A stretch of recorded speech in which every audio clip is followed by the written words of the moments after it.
It's Cinemassacre's Monster Madness Godzillathon.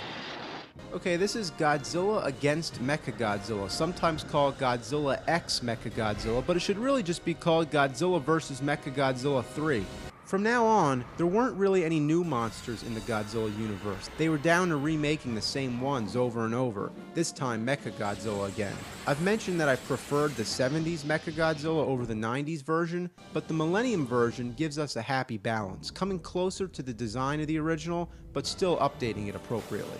But the first thing I should really mention is that this movie is once again another reboot to the series, ignoring all previous installments except for the original. Did they just feel that the first one was gold and the rest were all a load of shit? It's true that the original can be regarded as the best, but why no more continuity between the films? This is the fourth time in a row they did this. Once again, the plot revolves around the military who build Mechagodzilla to fight Godzilla. But this time, Mechagodzilla is built around the actual skeleton of the original Godzilla. Yeah, so the Godzilla in this movie is definitely the second of its kind. And the original Godzilla bones are now inside Mechagodzilla. So it's the new Godzilla fighting the old one. Once you're able to wrap your head around that, it gets even more crazy.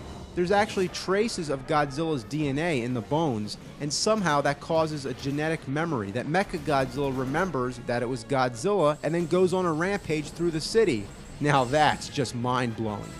So most of the movie deals with the military's attempt to get Mechagodzilla under control. Oh, and I forgot to mention, they don't call it Mechagodzilla, they constantly refer to it as Kiru.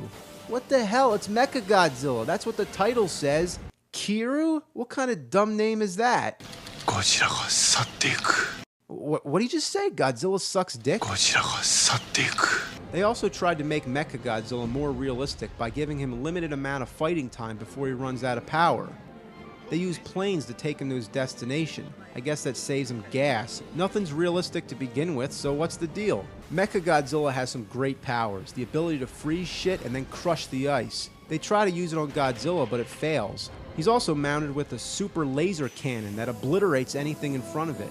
It seems that's the only weapon that might stand a chance against Godzilla, but whenever they try to use it on him, something goes wrong. The effects are pretty good, and the monster battles are great. But this one leaves you wishing for a little more. It seemed that this one spent a lot of time setting up the story, reinventing Godzilla again, and concentrating on the humans' efforts to get Mechagodzilla working. All in all, not bad, but at least it had a direct sequel, coming next.